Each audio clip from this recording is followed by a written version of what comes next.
All right, good evening, ladies and gentlemen. Every time she has to jump in, every time at the start. Welcome to the Nexus Gaming Series Division C East, as my co-host Alice is making all the noise, just to let you know that she's going to be here tonight. We have a match tonight between House of Chez and Zul'jin Distillery. This is the last Division C East matchup for the regular season, and this will ultimately decide which team is going to be in 8th place. So let's take a quick look at the standings here. As Zul'jin Distillery and House of Chez, both of them currently under that 8th seed slot. However, if Zul'jin Distillery can get a 2-0 victory tonight, they will overtake Wood League, as they do have that tiebreaker. So a lot at stake for Zul'jin Distillery, and House of Chez looking to maybe set up a little bit of a problem for them, sending them packing and preventing them from getting into the playoffs. So, quick overview of the maps for tonight. We've got Cursed Hollow was banned out by Zul'jin Distillery, and Towers of Doom was banned out by House of Chez. We're going to be going to Volskaya for our first map, which was selected by Zul'jin Distillery. And let's go ahead, and I believe both teams are all set up and ready, so we're going to go ahead and get this started. Confirm ready. While I get that ready, take a look at our Patreon. We like to keep things going here at NGS, and any assistance you can provide to be a Patreon is absolutely appreciated. And check out those rewards on the Patreon page.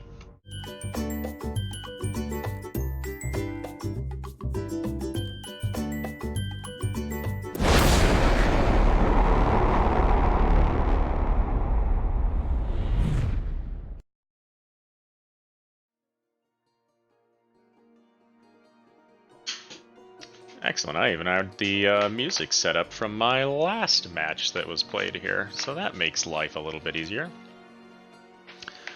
So welcome to Volskaya Industries,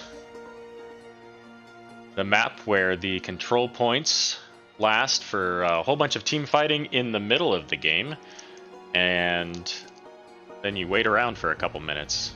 Either you maybe go get those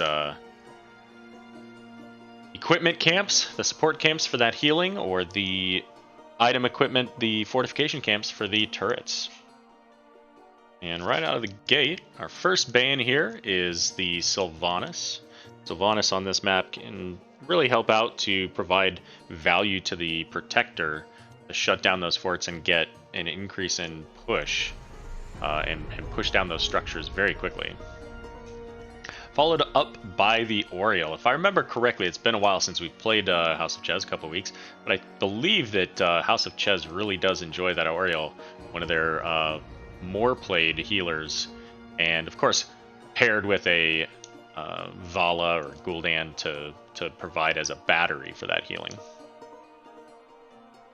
And Varian coming out as a second ban for House of Chez. I have seen a lot of Varian these last few days in the various matches that I've been casting, and Varian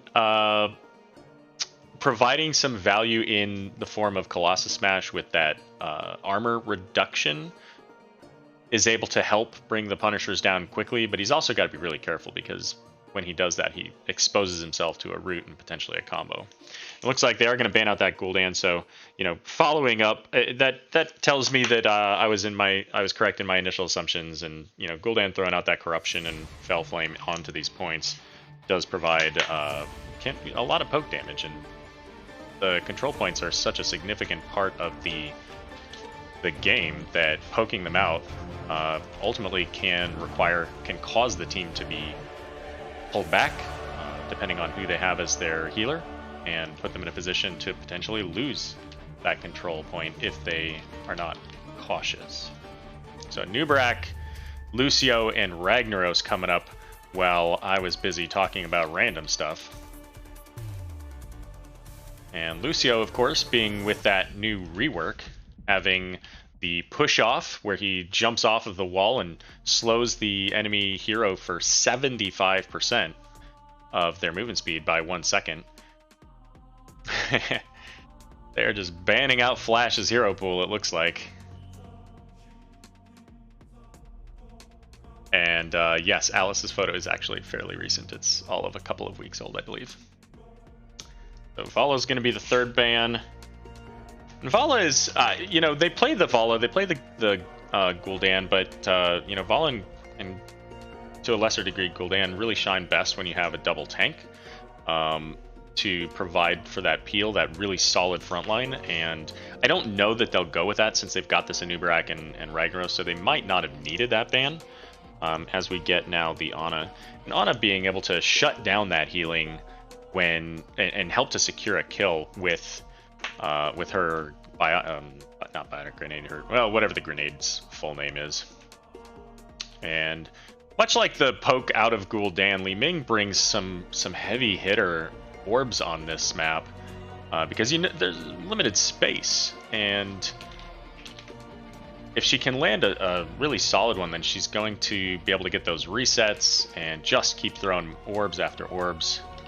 As we see the Nazebo and Junkrat, both heroes do provide some pretty significant value here. You see the Nazebo getting that Toad value because, again, there's only so much space, and throwing Toads into that limited space, giving them some room to grow, gets just huge amount of damage. And this game often on Volskaya will take you to level 20, so you'll see that Nazebo level 20 value on a map like this.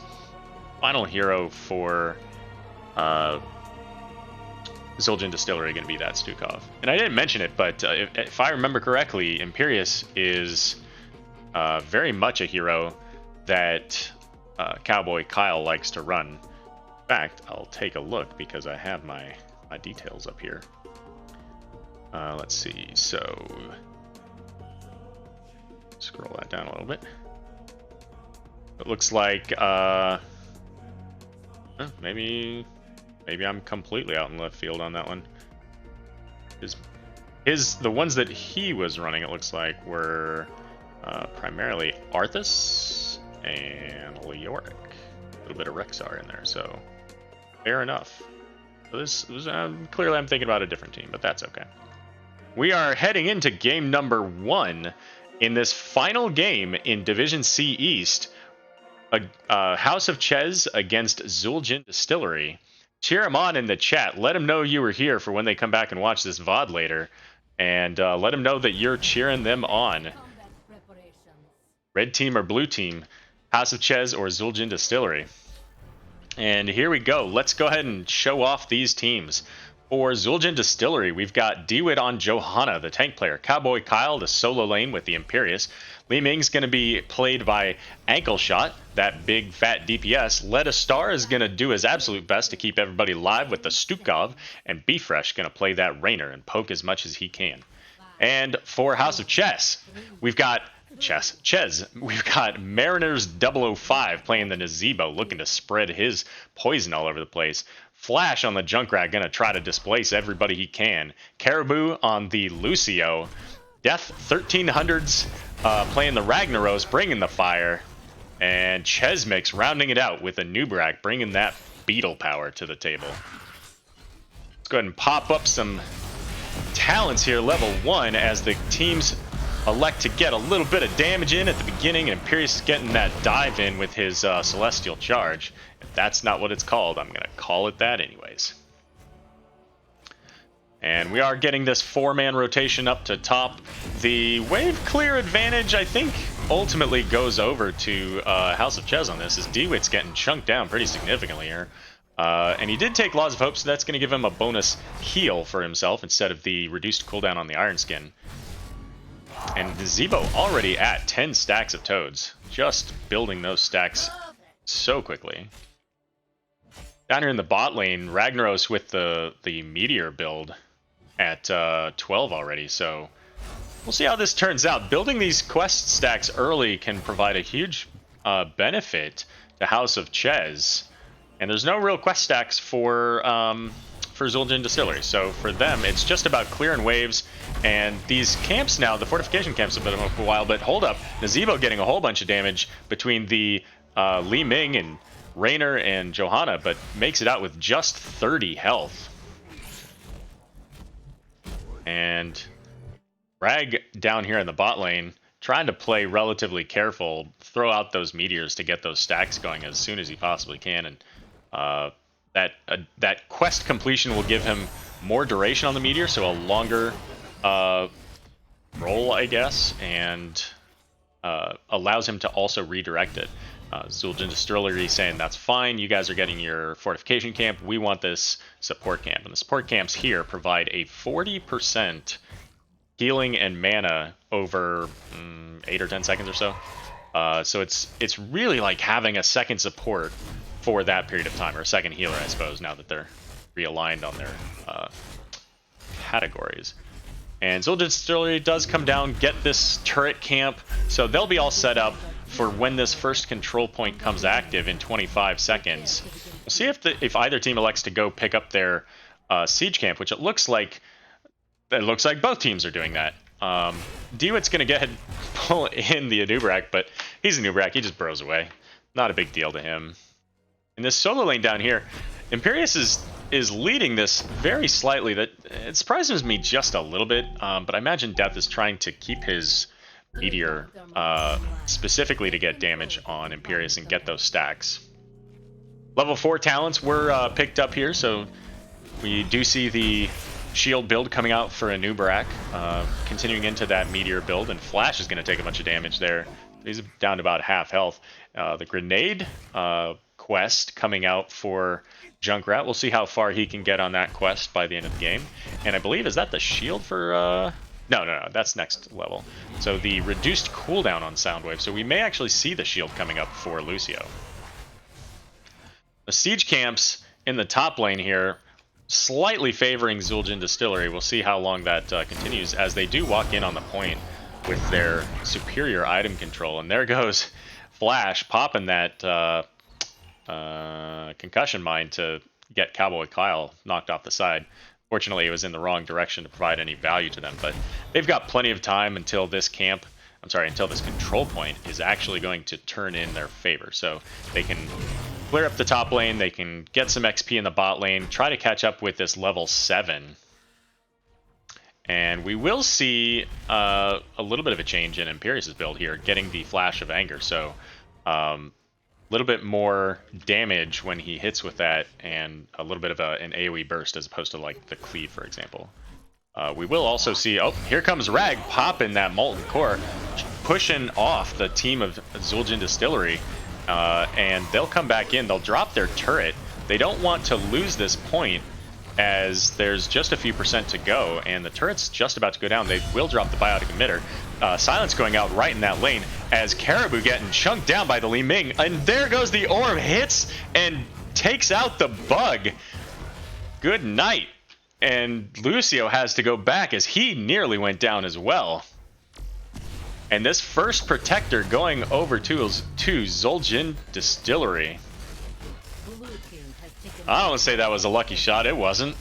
That was calculated. And look at that, the laser. If you are watching tonight's game and you've been watching the last couple of games, that laser is how you want to do it.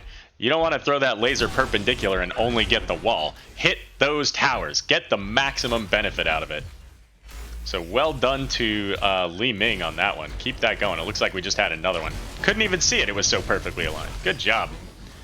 So they come up here to the top lane, looking to make as much advantage out of the next control point when their level 10s will be online as they possibly can.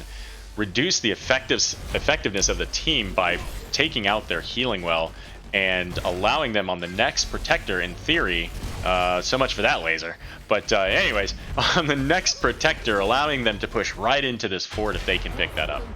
The protector does go down just from the timer, and it's a 4v3 up here in the top lane. Nazeebo has absolutely no mana. There's nothing he can do here, as Stukov will nearly get him with the silence, and the Rainer Q will come in as well, the penetrating round, but unfortunately not enough to kill him. That's not a whole lot of damage. It's best for the repositioning, as Anub'arak's going to dive in on the out-of-position Stukov thanks to that Junkrat bomb, I think. And but it's gonna be Lucio who gets too aggressive and gets caught by the Johanna and Li Ming, and he will go down, as they, instead of just getting damage on the fort, they actually are able to finish it now. And they will come press their advantage, grab this support camp with their level 10s. What are we seeing tonight? We are seeing a Li Ming going full orb build. That's what I was going to try to say earlier. Reducing the cooldown here by 1 second and increasing the damage based on the distance traveled. Also down here, also reducing the cooldown if it goes a large distance, more than half of its distance. So we'll see just how this turns out, because that poke damage could be just monstrous against them. Welcome, Midnight Age. Glad you could join us. Thanks for following. So the heroics for both teams are online, but Raynor has so far not selected his. I somewhat expect to see a Hyperion. Hyperion's really solid here with the zoning and helping out with the structure damage when they're trying to push in with the Protector.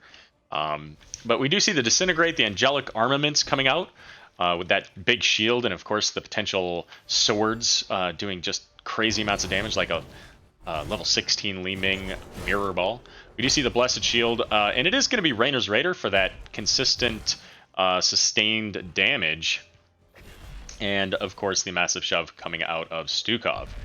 For House of Chez, we've got the... Let's take a look at here this bot lane real quick. So for House of Chez, we have the Riptire for Junkrat, the Shield Barrier coming out for Lucio, and he did take that shield for himself. So every time he Qs, whether it's a minion or a hero, he'll get a little bit of a shield.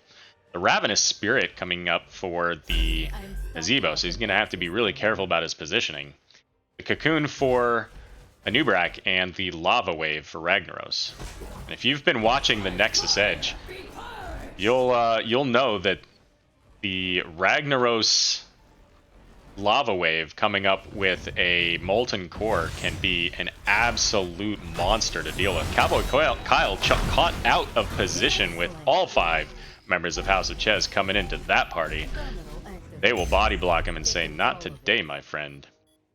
But because they're all in the bot lane now, Zul'jin Distillery is going to get started on this point. But they don't care. They said, you know what, we've got beetles, we have a little bit of a wave, we're going to come down and set up for the late game. We want to get this tower down and set up for that 3rd Protector. You can have time on this one. We have plenty of time to come up and deal with that. This is ours. And that's going to get them some really solid value. Some periodic catapults now going in the bot lane for them, as Zul'jin Distillery is going to say, that's fine, we'll take the middle. We'll have a 2-to-1 advantage over you for that. It looks like they're just going to get it thanks to those minions. And it's going to be back to 5-on-5. However, 13 online now for Zul'jin Distillery, as we do see the support camp coming back up, and they're just over half on the timer. House of Chez is going to go ahead and pick up this fortification camp, get that turret going, and they're just scoping out the support camp here with the Raynor's Raider, so making sure that they have an eye on what's going on down there. 80, almost 90%, I don't think that House of Chez can do anything about this, and they seem to agree, so they're going to try to get the support camp at least going into this. But Zul'jin Distillery coming down and saying, no, this is our camp, and the Anubrak gets a stun out, but the Boop pops the Stukov off of the point. They'll still get the support camp. They'll get that XP, and they'll get the camp. And Nazebo finishes up his Toad stacks, as now the 2nd Protector of the game has so many options. Do you go to the bot lane to get set up for the next push to counter off the damage that they did with that bottom fort? Or do you come in here and start working on keep walls? And it looks like they're going to work on the keep walls, bait out the Molten Core, which is absolutely fantastic, and now's the time exactly that you move on to the next structure and limit the value that that Molten Core can bring you. And of course, the Protector's not bothered at all by the conveyor belts here. Now, they do get most of this wall down pretty quickly. I'm not sure how much more value they'll get. They are standing in the line of fire for the fort as well, so they just took a whole bunch of free damage there, probably about 20-30% just from being on the wrong side of that wall. But looks like they got the wall down, and they're going to get some extra damage out, just throwing out what they can, get the value out of this Protector. They don't have anybody soaking other lanes. They also don't have a fort back here to retreat to, but they do have loads of items. They already have 2 support camps. They have the turret camp, and now they're going to pick up a 2nd turret. in the amount of time it takes for this next control point to come up, it's very possible they'll run out of room. They just won't have anybody left to put an item on. And you certainly can't throw one on your Rainer's Raider. That little Banshee's not going to get anywhere. So Johanna's going to go ahead and walk in and tank the fort as they look to get the well down and get some damage onto this structure here. Riptire's coming out looking for that backline as the Rainer Q will punt it back, and Li Ming and Rainer will kill it before it goes off. So no damage coming out from the Riptire, but it was enough to scare them back, and they will not get that fort because of it. Indeed, I was kind of wondering about that. I thought they should have gone for that as well. The Blessed Shield going out, managing to hit both Junkrat and Lucio. The shield coming out from Lucio, but the orb coming out from Li Ming provides that big reset, and she does get the kill onto that Junkrat.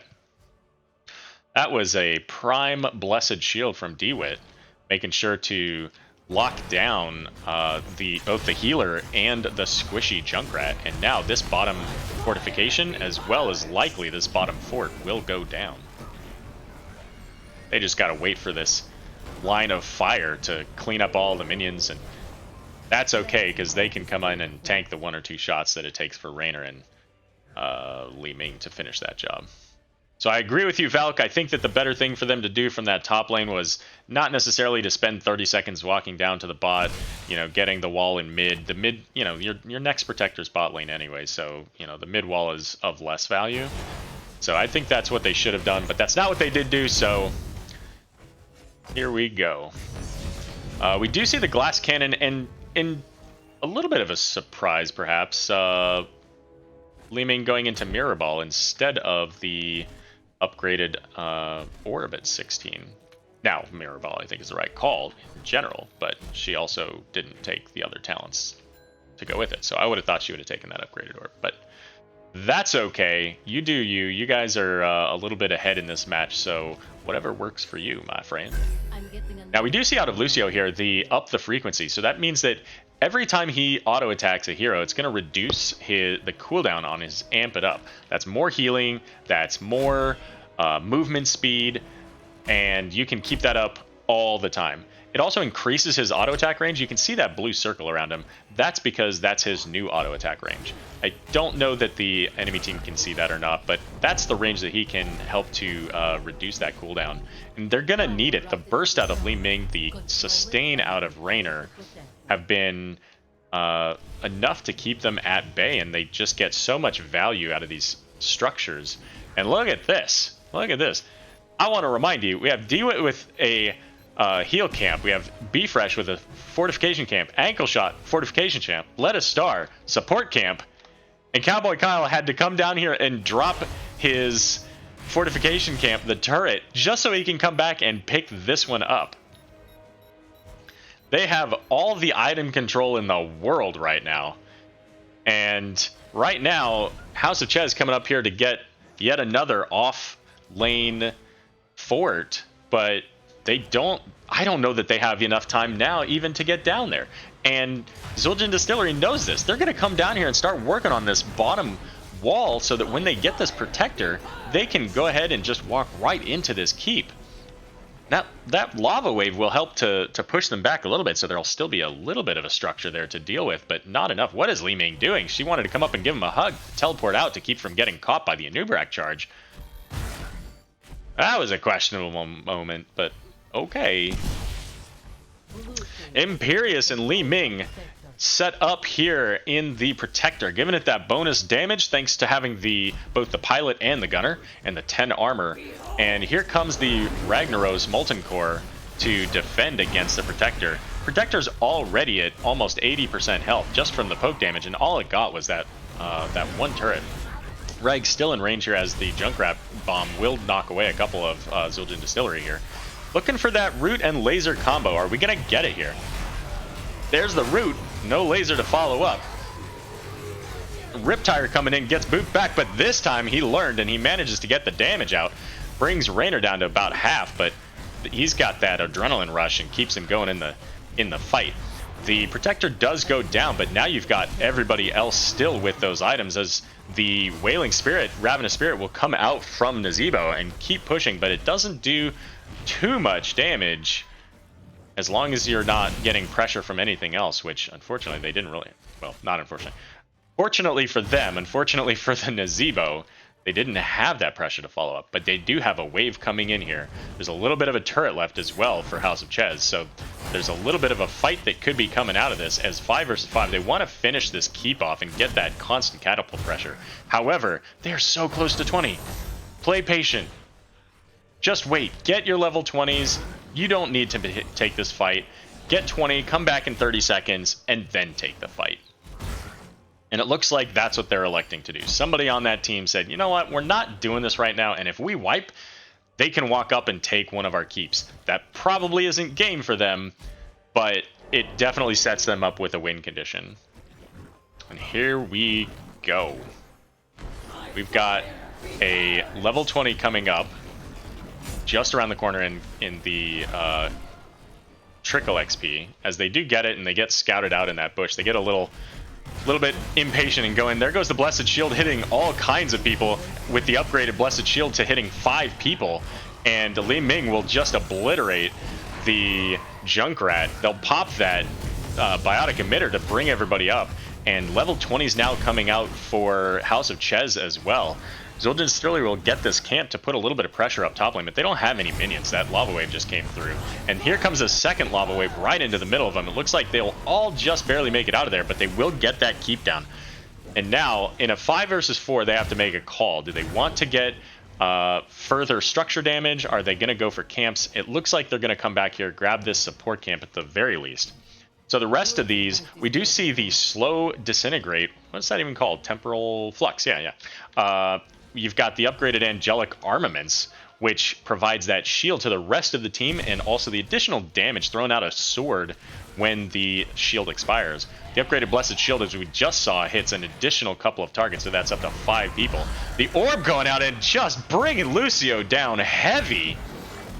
The execute on the Rainer, so as we just saw, one orb can bring Lucio down under half. That execute will cause him to die very quickly, and then the additional healing on the Stukov. For level 20s out of House of Chez, as we see a little bit of posturing here, we do see that Vile infection for Nazeebo, so his damage is going to go up, and that's going to be huge for them on these control points. The rewind for Anubarak getting 4 stuns out of this match, and double lava wave for Ragnaros. I believe this is the one that's the 1.5 seconds of unkillable. You got to be on point with that, Lucio, because these bombs have been right up in your face. And then, of course, the cannonball, the larger grenade size for both your auto attacks and your your grenades. So let's zoom in a little bit on this and see how this probably final camp and fight will go. There goes the Blessed Shield, the Condemn coming out from Johanna, the unkillable from Lucio, but it's not going to matter. The bug goes down. The Nazeebo gets the Ravenous Spirit out, but he has to run away as he's got an Imperious right up in his grill. And with the turret camp down, now Zul'jin Distillery will get back on this point and start to channel. And Junkrat's coming in here trying to get some poke damage, do whatever he can. But even if he gets that significant damage, they have another support camp. So he's got to keep going here. They got to get value in this. But it's going to be tough. Looking to get that turret down as well, because they certainly, walking into this, just taking a bunch of damage is not a win for them. Walking into this with no tank. They have the Lucio jumping in, getting the kill off on that turret, finally. Radiating Faith. Oh, is that the name of that talent? Take a look. Heavenly Host. We'll have to come back to that Radiating Faith. And did she take Aetherwalker? She did not. She took Power Hungry. So, again, lots of poke damage, but it's just not enough. They can't push them back off of this. And here comes the 4th protector of the game. It's going right into core now. Almost 22 minutes, 21.5 minutes. All 5 members of your team are up, and you've got a heavy core push coming in. They're not going for the core. They're going to go work on this bottom keep. And there goes the Ragnaros Molten Core. And incoming that lava wave as well to get some damage in. It does hit Cowboy Kyle for a bit, but he gets out of it. The damage gets the Molten Core broken as Cowboy Kyle gets knocked up with the concussion mine into the back of the team. He does get hit by that Riptire, but he's going to keep going in. He Celestial charges in as Anubarak gets massive shoved back, but then Stukov goes into the cocoon. The keep rather at half health, and it's going down as they will get Cowboy Kyle out of that cocoon. So now they've got 2 keeps down. They do have a wave of catapults up here pushing in for them as well, but the Protector only at 10% health, and all 5 members of House of Chez are still here. So they're going to try to get a little bit more value out of this Protector before it dies. They do get that healing well, and now they're going to go ahead and back out. I think that they could have ended the game here, perhaps, but right now they're just trying to set it up so that any team fight that they can get into, that they'll be able to finish it then. So got to get those kills to make it a guaranteed win. It looks like Rainer's getting separated by that lava wave. The concussion mine boops the Stukov over the wall. He just barely survives and gets this massive shove, but he does not survive as the Nazebo damage catches up to him. Nazebo is under chase, though, from the rest of the team, and they are all very low with the exception of that Junkrat. And Junkrat wants to keep going. Or not. He thought about it for a moment, but he said, you know what, there's an easy camp here to get. And we see Rag and Anubarak heading back to fill up on their health and mana as they were very low. And now, Zul'jin Distillery coming down to grab this offensive fortification camp as House of Chez coming up to get the support camp. I believe this is the first support camp of the game that House of Chez will have. Hopefully they don't forget to push their F button. Not saying that because they ever have, but just because they haven't had that particular camp this game. Anubarak's going to dive in. They do have a 5 versus 4 as the Condemn comes out, keeps Anubarak off of the Li Ming for a moment. The Biotic Emitter does go out for healing on Zul'jin Distillery side, and here comes the answering from House of Chez Biotic Emitter. The Imperius is in the back line. He's very far away from everybody else, and he will end up being taken out by that Ragnaros. And here comes the Ravenous Spirit getting some damage, and if that catches any of the heroes, it will put the Vile Infection out, but unfortunately it's just not fast enough. And this top siege camp is getting some value up here. Looking to push in. They've got the lava wave that's been pushing in throughout this game, and so there's no wall here, so they are able to get right on this. But take a look at the core. Do they even know this is happening? 68%. They are not paying attention. What? Oh my goodness, there they go. They get the hearth. 56% as the catapults will go down to the minions, but holy cow. 56% on your core. Turn up the announcer, ladies and gentlemen. I did lose a game once because of having the Nexus. I don't remember the WrestleMania version of the Nexus event that we had last year, and we had the Spanish-speaking announcer, and he was trying to tell us, hey, your core is under attack, and we just ignored him because we didn't understand what he said. The Anubarak diving in on DeWitt. He's all by himself, though, practically on an island. He does get the cocoon out on the Li Ming, but he's going to go not quite dead. He's going to get that shield and the Lucio shield to keep him alive. But holy cow, did he get chunked down. And that's a 2 heroic cooldown on their side. The Imperius charge in on the Nazebo. He does get the ice block just in time. That orb could have just obliterated him as the concussion mine manages to split up the team just enough to keep them safe. Now this lava wave coming up in the top lane, and they scatter. Zul'jin Distillery knows better. At least most of them do. As Cowboy Kyle gets very slightly clipped. So we do see only the Ravenous Spirit coming out as available for House of Chez, and actually Nazebo pulls off of the point. They see them coming down here. They want to make sure that they're not going to get a cheeky core call, as Ragnaros getting caught out by the Imperius goes down to half thanks to that level 1 talent. That percentage damage talent does so much damage on some of these beefier front lines. And Anubarak catching the Rainer. He's deep in, gets a stun on him, and Bfresh goes down thanks to that Junkrat damage, but the massive shove pushing out the Anubarak, keeping the Zul'jin Distillery team alive as the Nazebo's gonna get caught. Is he gonna survive? Oh my goodness. It looks like he just barely does. Lucio will intercept that orb, and it's a 1-for-1 trade. Ragnaros goes down, and so does Rainer. And this control point, by the way, is still up. And it looks like Zul'jin Distillery is going to stop by. Maybe they'll stop by and pick up this support camp, or are they just going to go for the control point? At this point, it's 27 minutes into this game.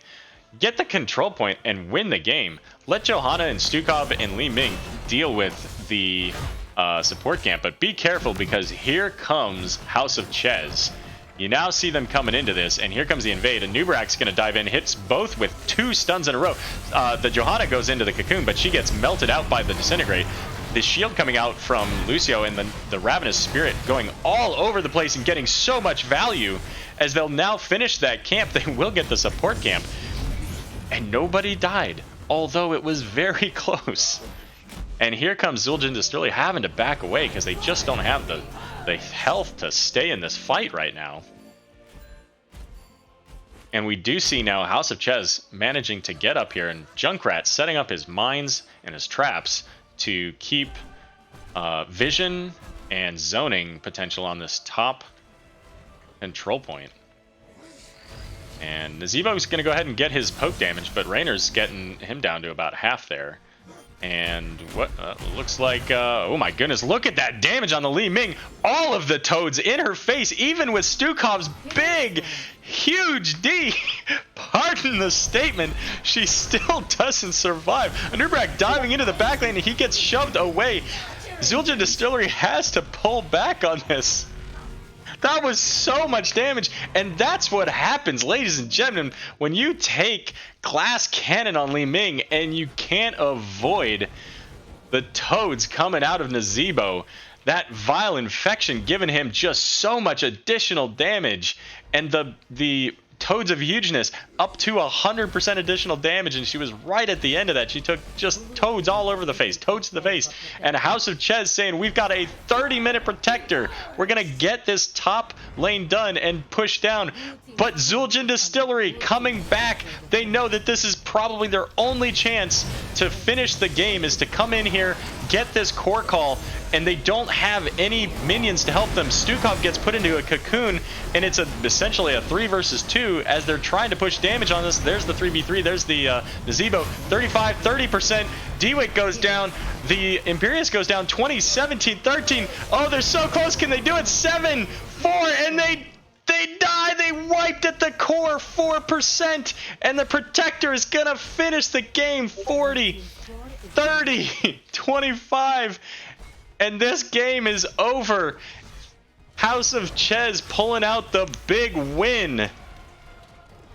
And that, ladies and gentlemen, is Zul'jin Distillery's chances at the playoffs going out the window.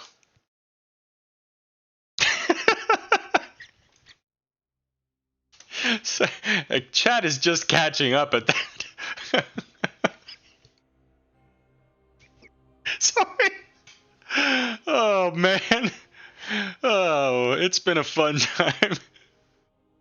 Let's go to the stats. So only 9 kills to 6, a very low scoring in kills game. But the damage, look at that siege damage coming out for the Junkrat, the Ragnaros, the Nazebo. And yes, this was a 30-minute game. 300, look at the numbers by comparison on the other side. Li Ming has 160k, probably mostly from the Protector. 140k out of Johanna, also probably mostly from the Protector. And 143k from Raynor. Just crazy damage, and that's mostly from the poke damage, from the lava waves, and Nazebo. And you hate to see it, Nazebo coming in. I have to say that those toads into Li Ming, probably the deciding factor for that game. Quick look at the talents here as well. Let's go ahead and, while you're checking out these talents, I will update what happened with the match. So that went over to the blue team. Let's see if we've got an update on who is taking the map next.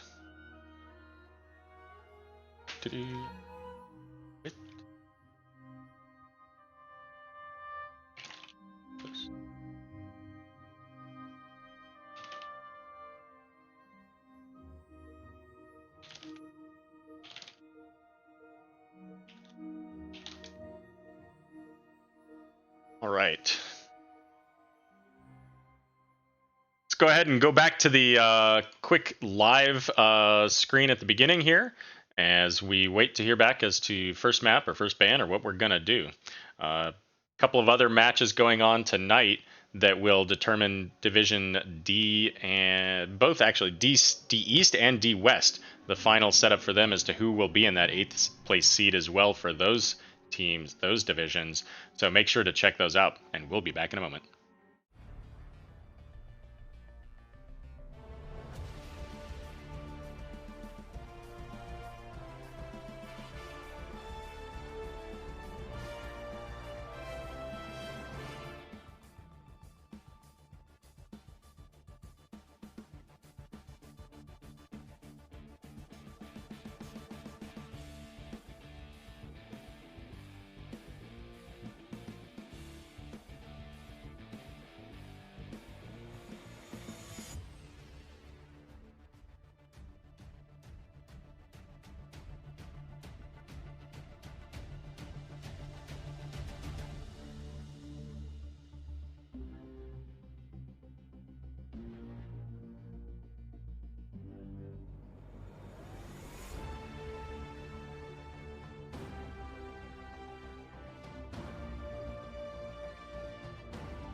Alrighty, everybody, welcome back.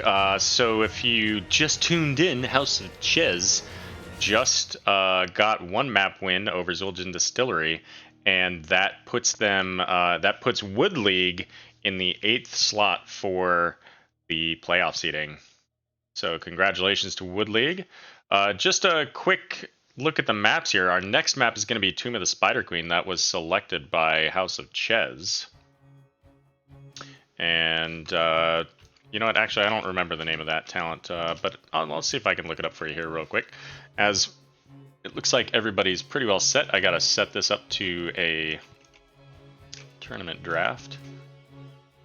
And look right, question mark. So that level 20 upgrade looks to be called Radiating Faith. Yeah, so that's the one that, okay, yeah, that's the one that you guys were talking about in chat.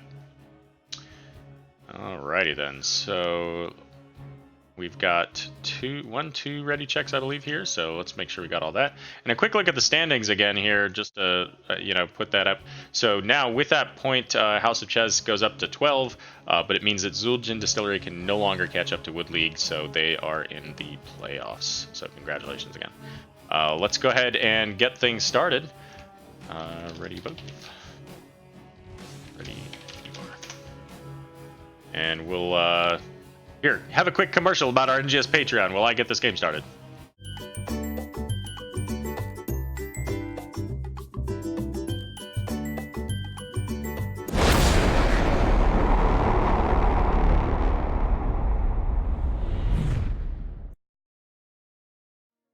Alright, here we go to Tomb of the Spider Queen. I'll turn off that Volskaya music, give you a little bit of towers? No, we don't want towers, we want Spider Queen. There we go. So, game one, we saw House of Chez was the first ban, and there goes the Anubarak. And Anubarak did provide a lot of value to them, so it doesn't really surprise me to see them, ban that out as opposed to targeting 100% on the Flash. Johanna being the ban out of House of Chez, so looking deep into the tanks here. And I have to say, on that last map rather, it felt like Zul'jin Distillery had that game a couple of times, and they were just too hesitant to go in for the kill. And the moment when they did eventually get to that, they unfortunately was just a bit too late. They were down a player, and they had the Protector coming in on them. Even without the additional damage, the Protector was completely alone. Nobody could do anything about it. So, Kael'thas getting banned out on Tomb of the Spider Queen, so we're not going to see the Fire Mage bring in the Firestorm here. Alright, so if you are Zul'jin Distillery or House of Chez, neither team can now make the playoffs. What do you go with? Are you looking to just have a little bit of fun in this? Are you looking to maybe try something new? Maybe if you're participating in Heroes Lounge, maybe make this like a scrim and you just try something out that you want to see if it works. And we'll see how that turns out for these two teams here. So as the first pick is ETC, I never like to first pick ETC. In fact, I try to pick ETC as late in the draft as possible if I'm going to, just because it makes it so easy to counter him. As we're followed up by the Jaina and Mal'Ganis, neither of which can really counter that Mosh. And this is a small enough map, so you're not likely to see Stage Dive. You're pretty likely to see the Mosh. But that's not the one I wanted to drop. I wanted to go over here. Orphea and Thrall. So, yeah, not a big surprise if you're going to take the ETC, getting in the Orphea for potentially that Eternal Feast, or even setting up a play with the Crushing Jaws could be pretty valuable there. Yeah, and Thrall. And Thrall actually could very well set up those plays with his Roots, or even just keeping things slowed down with his Earthquakes, or even you can see a Sunder. Sunder's not a whole lot of a stun, but it does provide some value there in splitting a team, and a very short stun, keeping them in the location you want them to be for that potential Power Slide Mosh. But you got Jaina over there, and an ETC standing still is a great target for a ring. especially with, say, another Thrall nearby. And Mal'Ganis most likely will take the Carrion Bat or Carrion Swarm ult. But you never know. I mean, right now they're not super healthy targets on the other side. Caribou with the Tyrande. That's your Mosh counter. And followed up by the Rainer as well for Flash. Another good, easy Mosh counter. Let's see, Mariners is playing that. Mal'Ganis.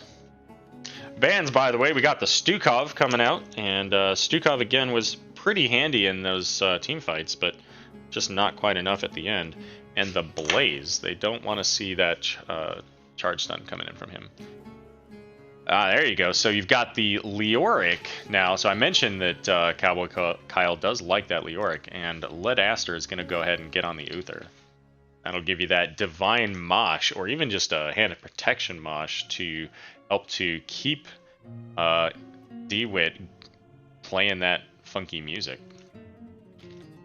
And Imperius, I believe that his charge is just enough range, as long as it's at maximum range to be able to reach that ETC.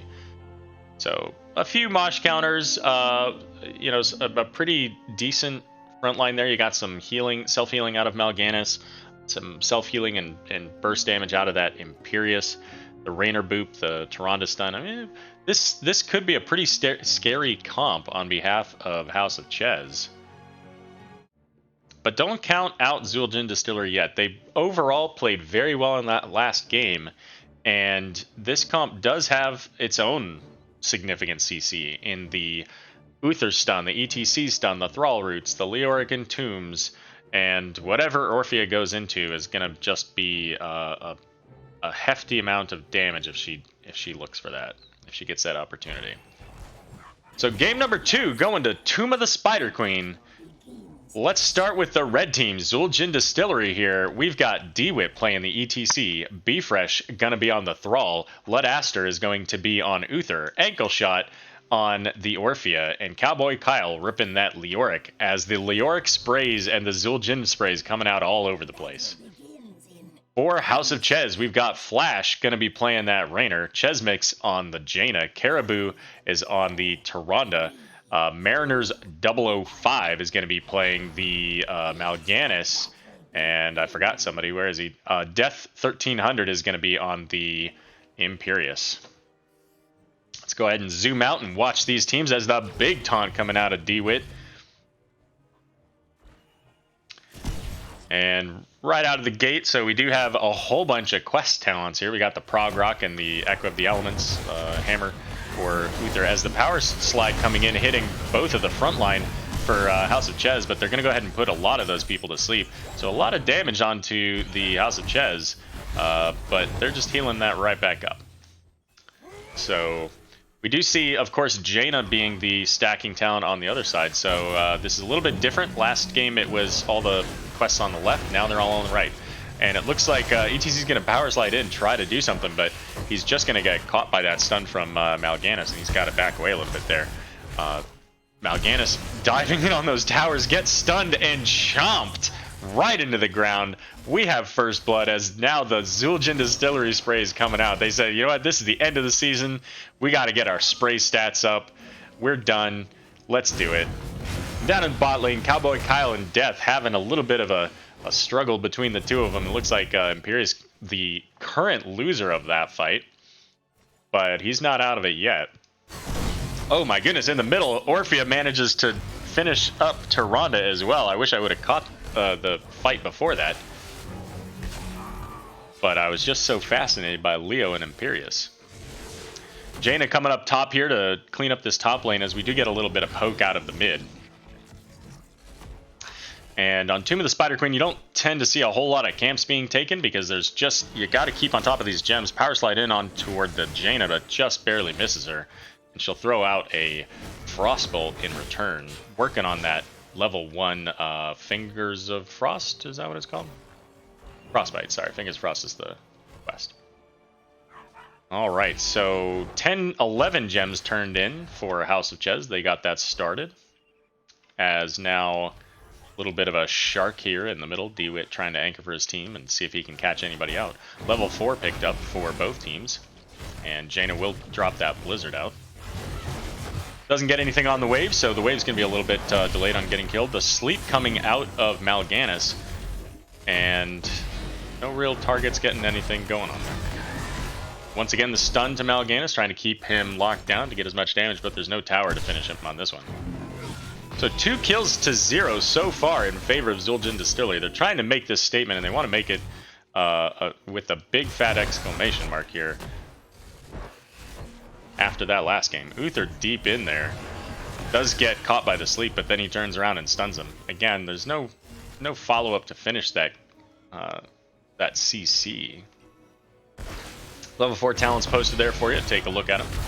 As the Mal'Ganis going in, he does get... Nope, he didn't get slept. He got the root, and ETC being too far in gets killed by the Jaina. So she's now nearly a third of the way done with her level 1 stacking trait. Lunar Flare quest coming out for Tyrande, and we do see this frost armor, so that's going to help with I mean the basic attacks. I don't know that that's normally the one you take there, but you know, that's fair. Keep the mana going. And Uther going full on into that hammer build. The Lunar Flare does hit that Uther along with the sleep, but the sleep also hits the root. I'm sorry, on the Thrall. As Orphea gets her I don't know, the Dread something probably. Some of these newer heroes, I don't remember all the names of. Echo of Elements now complete and online for Thrall, so he'll have 2 Q stacks that he can throw out. 26 to 18, although Uther's turning his stacks in, now 38 for the gem count. And Leoric's got a little bit of a gank rotation here, as Death now moves forward trying to get this turn-in, because that will be enough even just with his, but Thrall will stall it out. And now Thrall trying to turn in as Cowboy Kyle gets the stun out, but the boop coming out prevents that turn from Thrall. That's 33 to 38 now. They did get some gems. House of Chez did just a moment ago. The power slide in manages to stun Raynor. The stun from Uther continuing to lock him down, and the body blocks will finish the job thanks to Orphea. And Mariner's down here on the Mal'Ganis is very low, as Leoric will pop in, hit his Q on him, slow him down, but ultimately not be able to get the kill. And now Uther's is it Hammer of Judgment? Is that what that quest is called? Let's take a look. There it is. Hammer of the Lightbringer. Some words were right. Is now online for anybody that missed the rest of that obvious statement. So 3 to 1. So we do have these kills going out here. So they got to keep this pressure on. Zul'jin Distillery, you know, looking angry, as Corix mentioned in chat. They lost that game 1. They probably feel like they shouldn't have. And so now they got to get this. So power slide in, misses the Mal'Ganis. He's going to put everybody to sleep and make them walk back here away from this wall, away from the towers. But the first Web Weaver's coming out for Zul'jin Distillery. The power slide in on Mal'Ganis will boop him back. The Blizzard getting damage in on the Spider as well as on the Uther. And here comes Mal'Ganis trying to put people to sleep. He's only going to get the Uther, who will ultimately walk away. And here comes that wave from the Spider, and it clips on Jaina, gets 20% of her health down there. And Mal'Ganis just charges in, stuns half the team, and they're all at half health. 4 versus 3 with a Spider, and they are getting chunked down, and Tyrande's keep them all alive, along with the healing that Mal'Ganis does himself. 4 members asleep now, but here comes the power slide, the root follow-up, and Mal'Ganis will still manage to make it out thanks to the Q, the triple Q that he's got there, giving him just enough movement out of there. Bot lane here, Cowboy Kyle getting value with that Spider as well, nearly killing that fort. Probably about to go down here. The Lunar Flare onto the ETC, but the Hand of Protection will allow him to keep moving. And we're very close to level 10s for both teams, but Zul'jin Distillery very slightly ahead. B-Fresh is going to get caught by the Mal'Ganis as the sleep goes out now. They don't have any follow-up. The root going out on Mal'Ganis. The stun. The Lunar Flare hits 3 members of Zul'jin Distillery. Cowboy Kyle trying to come in, and he does get the kill onto that Jaina. And they want to protect these gems. Maybe? Perhaps? Yeah, it looks like they're doing that. And some damage going out on Orphea thanks to Raynor, but not enough to really cause her to be that concerned. Cowboy Kyle does get his gems turned in. as the Mal'Ganis and Raynor putting in the work. The Spooky Hand keeping Leoric alive for just barely long enough to get out. And we do see now 50 gems turned in for Zul'jin Distillery, very close to that second turn-in as the power slide in onto Imperius. The Spooky Hand comes out. Here comes the Entomb, blocking just about everybody on their team from getting to the enemy of House of Chez. But they will get that double turn-in, that back-to-back turn-in, as members of House of Chez now going back. Let's take a look at these ultimates here. So we've got the Hyperion now for Raynor, Angelic Armaments for Imperius, Starfall for Tyrande, the Water Elemental coming out for Jaina, and is that the Carrion? Yeah, Carrion Swarm for Mal'Ganis. As they look to defend the mid lane first, as Zul'jin Distillery will push this top lane. It is the Mosh Pit plus the Earthquake, the Divine Shield, which was somewhat to be expected. We saw that in Tomb, and of course the Eternal Feast. So if they get a good solid Mosh, it's going to be death for anybody stuck in it. But if you're ETC, you have to be watching the cooldowns for both Raynor and Tyrande to make sure that you can get those solid Moshes and not get immediately interrupted. Top lane defense coming in here. Mal'Ganis diving in. We'll see if anything happens. There's the stun. He does get the Carrion Swarm, so he walks out. The Divine Mosh hits absolutely nothing. Correction, it manages to get the Mal'Ganis because he tries to walk out of the Entomb. The Entomb hits Jaina and Tyrande, and they go down thanks to that monstrous Eternal Feast. And there goes, look at that, 25 or so gems as Mal'Ganis also dies. And this 5-man up top, now Raynor and Imperius, the only members left alive, cannot push against this. And the Spider is fairly low, so they're not going to be able to keep pushing. These death timers are just too short. And they did get that first fort in the bot lane as well, so there's a big lane, big amount of XP down here coming up for House of Chez, as Zul'jin Distillery will now push this advantage and continue the structure on the mid fort.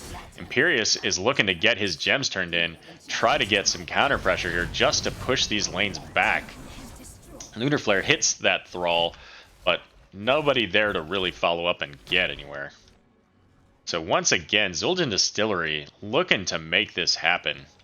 They have significant advantage. They've got all the structures here. And now they're going to look to defend this Web Weaver. So 5 members of House of Chez nearby, as 13s are now online for Zul'jin Distillery. And here comes Mal'Ganis charging in. Gets rooted, but there goes the sleep. The Lunar Flare onto the ETC. And Carrion Swarm going out, trying to get as much damage as he can onto as many as he can. D-Wit is very low here, but he manages to power slide away to save himself from any CC potential coming out of House of Chez.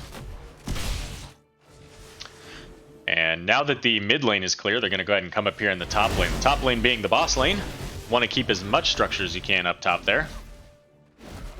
And House of Chez coming down saying that's fine, you can clear that one, but we want to get some value out of this, so they're going to try to at least get this wall. They'll likely back out, because here comes Zul'jin Distillery, and they're all set up around them. Let Aster a little bit far behind, trying to be safe about it, but there goes the sleep coming out from Mal'Ganis and the Hyperion all over the backline, but it's not going to get much. Tyrande's going to get caught by the Mosh. Imperius charges in, but doesn't quite get it, misses that time, or that space, as I mentioned earlier. The Eternal Feast just hammering Imperius. And in the back, Raynor's going to get caught by the Orphea. Ultimately, the Hammer of Justice coming out from Uther manages to finish that kill. And they're going to be able to at least get this wall. And only about 10 seconds to get any more than that. But, oh my goodness, the damage coming out from Mal'Ganis with the Jaina Blizzard. He does get rooted, he gets stunned, and he goes down as well. He was too deep with not enough follow-up from Jaina. She only has a Blizzard every 16 seconds or so. You gotta give her a chance to recharge.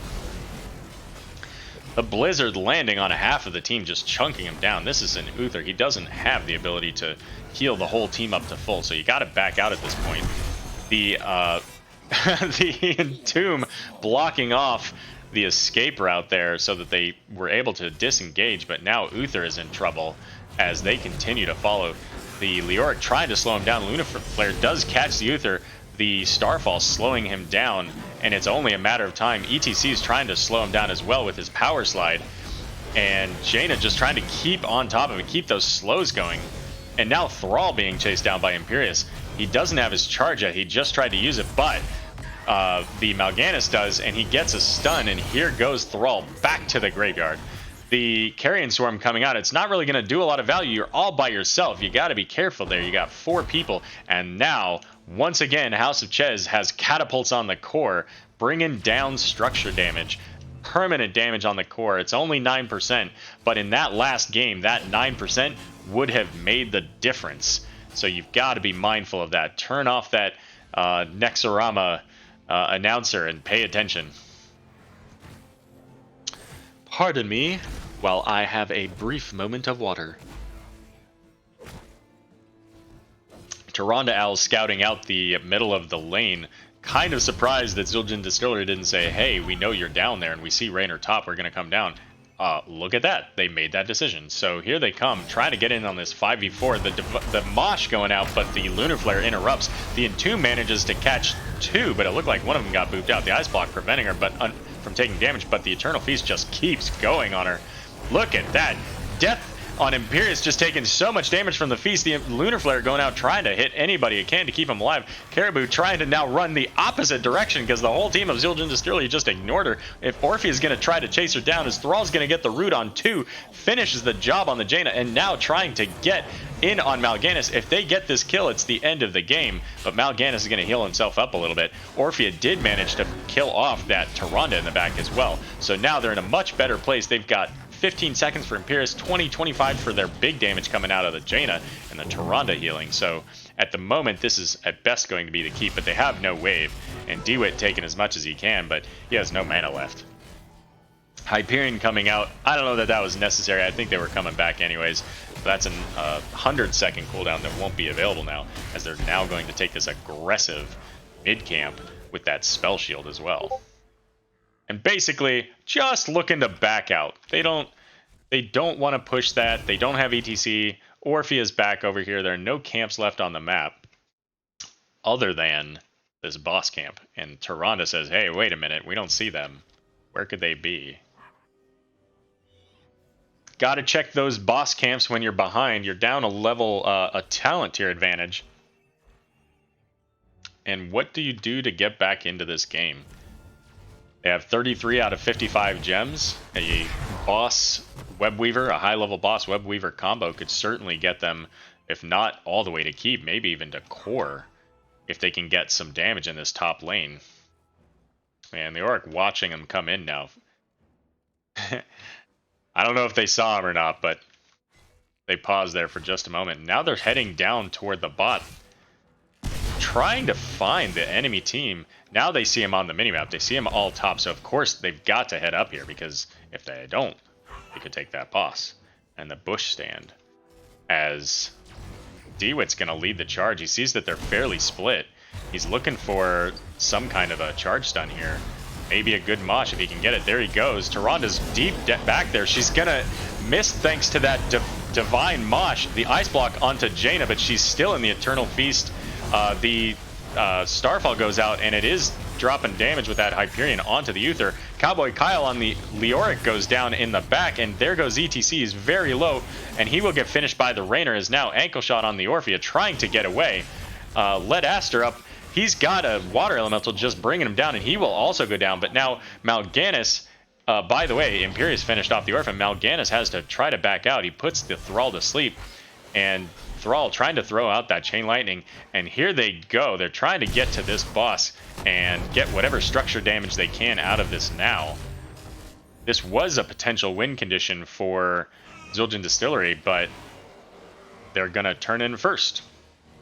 I don't agree with this call. You have plenty of time to get that boss. The only person there is Thrall, and you're turning in gems. I appreciate the turn in, but you're wasting time.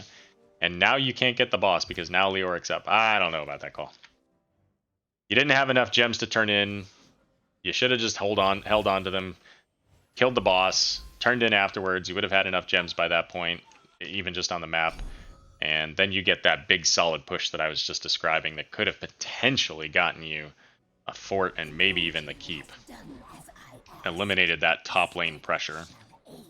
But we'll see. They are going to get this siege camp in the bottom, so they'll have something to push in with their their web weavers. And this bot lane, they were able to get that fort earlier, so it will push up the most. The top and mid lane, of course, have both forts up, so a little bit more to be done in those lanes. And if they can pull them down here, maybe they do get some damage on the structures. But now, Zul'jin Distillery with their level 20s looking to bush gank this this team of House of Chez, as they are very split behind the wall. Mal'Ganis trying to chase after the ETC.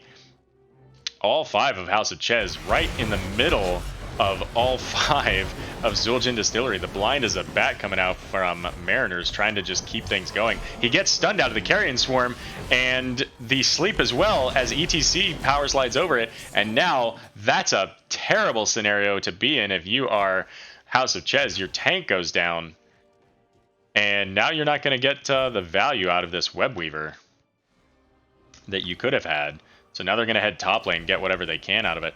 These level 20s, so let's take a look at this. So we've got Torbus coming out for ETC, that additional 2 seconds when he uses his power slide. It also does reset the power slide, so you get just a huge amount of value from that, as well as being able to move away from, say, a Lunar Flare coming in. The Redemption coming out for Uther, so he'll come back onto the map when he dies. The upgraded Earthquake, bonus shields while you're in those that earthquake area, and the upgraded Entomb, Buried Alive, adding some silence to an already painful condition. And then Eldritch Conduit, so when she consumes her what is that called? Chaos. When she consumes her Chaos, she gets the spell power, stacking up to an additional 30%. And Orphea already does just a huge amount of damage, so 30% is going to be crazy. ETC power slides in, big mosh onto all 3 of them. The boop from something, I have no idea what moved it. Maybe it was the Entomb managing to keep him alive, but that Divine Mosh prevented the Q from Raynor from interrupting it. The Entomb with the Silence, the Eternal Feast, and here goes this boss. This boss goes right to core. In theory, they could even turn in, but the bot keep is down, and now Flash on the Raynor and Mal'Ganis have to do what they just defended against. They have to look at this and say, go core. I don't think they have a chance to get that shield down and get enough damage with the 2 of them to compare to a 5-man push and a boss, in addition to the 9% they had already lost. But it is a base race once again, and Raynor and Mal'Ganis pushing it down. Down goes Raynor to the core. It's now 30%, 20%, and it is going to be game number 2 going out to Zul'jin Distillery, making that statement saying we should have had game 1, we're taking game 2, and let's have a game 3.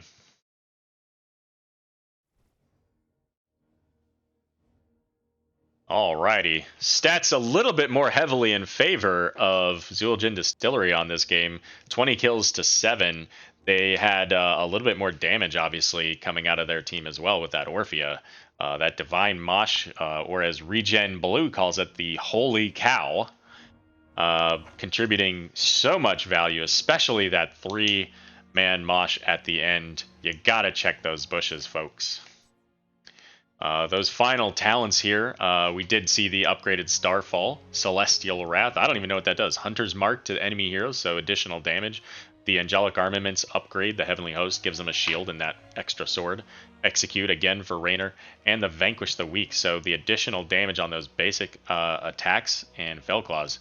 I'm sorry, no, not additional damage. It's slows and more healing against slowed heroes. So, you know, just unfortunately they were a little bit too behind at that point, and you know, if you're House of Chez at this point, that could have been your game, or at least you didn't have to lose it there. If you'd gone for you got to go for that boss first. You have it. You have the 4-man advantage, and plenty of time to finish that boss, turn in, and ultimately get just massive structure damage. So, but that's a lesson to be learned for the next game, for the next season potentially, or for Heroes Lounge. And it looks like we're going to go to Infernal Shrine, so give me just a moment to get this set up, and we'll be back in a moment.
All right, so map number 1 was Volskaya Foundry, went over to House of Chez. Map number 2, Zul'jin Distillery, managed to pull it out on the Tomb of the Spider Queen. Our third match is going to be, map rather, is going to be selected by House of Chez, and we're going to go to Battlefield of Eternity. Quick look at the standings just to remind you where we're at here. So with each of these teams having 1 point, they've been updated to 14 and 12. However, at this point, neither team can make it into the playoffs. And looks like both teams are set and ready to go. So let's go ahead and get into this draft. Starting it up. Alrighty then.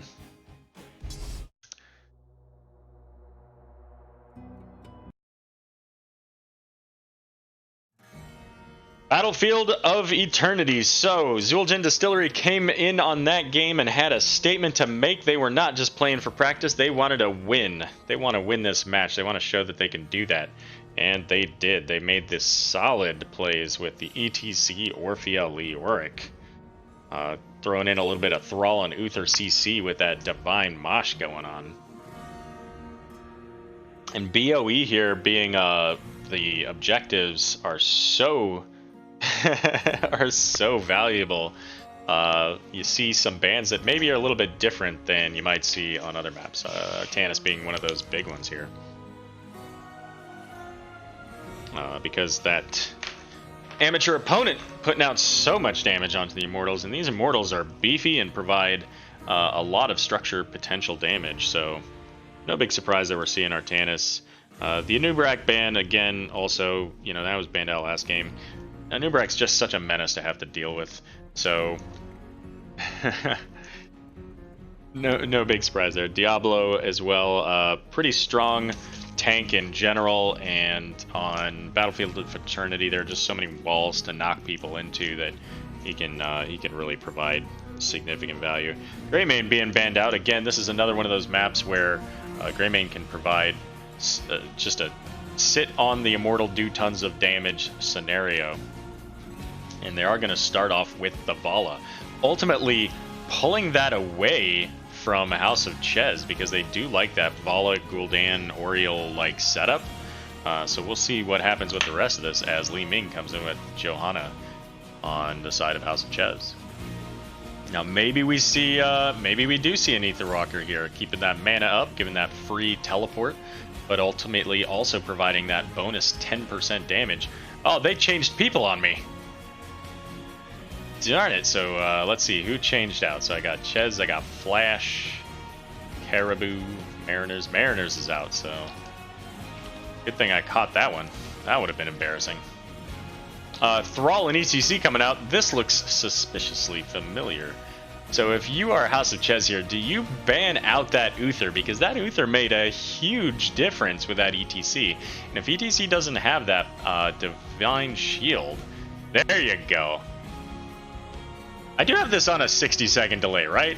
Right? I think I do. I do. Alright, just making sure.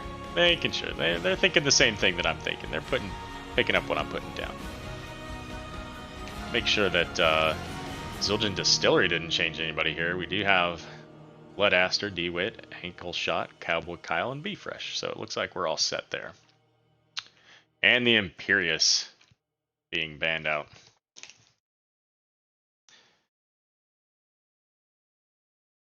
Alright, we are not taking any time to make these selections. So Caribou going to pick up the Rhaegar. And Ragnaros is going to be played by Death 1300. Now I do recall when we scouted them out, they do like that Ragnaros. So that's not a big surprise if you've checked out this team. They've had a few matches with him.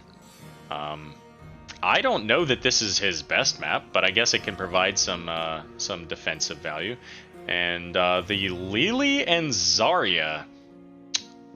Okay, Zarya providing that shield, probably to help out Ankle Shot on the Vala. Very squishy target there. So I'm assuming that's where they're going with this. And of course, they're changing the heroes up on me too. So DeWitt is not going to be playing ETC. That's going to be played by Cowboy Kyle, at least. That's what they're currently showing. We'll see if they flip that around. And here comes Flash on that Junkrat again. So we'll see if he can get that value that he had in game 1. So make sure I got everybody on the right people here. Nope, sure don't. Chez Mix is played by Johanna. No dice on the Li Ming. There we go. Now I do. All right, for game number 3, we are going to Battlefield of Eternity. A little bit different setup on these teams, so it's going to be an interesting push. Who has the better race? I think that right now I would put it on the side of Zildjian Distillery. They've got that Vala damage, and they've got the Zarya. I'm assuming she'll take that into the heat, so that'll give her that extra 50% damage when in melee range of her target. And here we go. Game number 3, Battlefield of Eternity between House of Chez and Zildjian Distillery. Let's introduce our teams. We have DeWitt playing the Zarya, Ankle Shot on the Vala, Lead Aster is on the Lili, Be Fresh on the Thrall, and Cowboy Kyle coming in on the ETC. And on the blue side, House of Chez, No Dice going to be played by Li Ming. Welcome to the games. Chez Mix on the Johanna. Flash is going to play that Junkrat again. Caribou on the Rhaegar. And up here in the top lane, Death 1300. Let's take a look at these talents while the teams are on their way into the middle here. We do see that Feel the Heat coming out for the Zarya. And the Concussion Mine throwing everybody out of that bush. Just getting a little bit of damage and causing some chaos. ETC's going to power slide in, but nothing there to land. And here come these orbs. We'll see if she did go the Ether Walker. So there you go, ladies and gentlemen. Blizzard confirmed 3 games in 2 days went Ether Walker for Li Ming. So some value.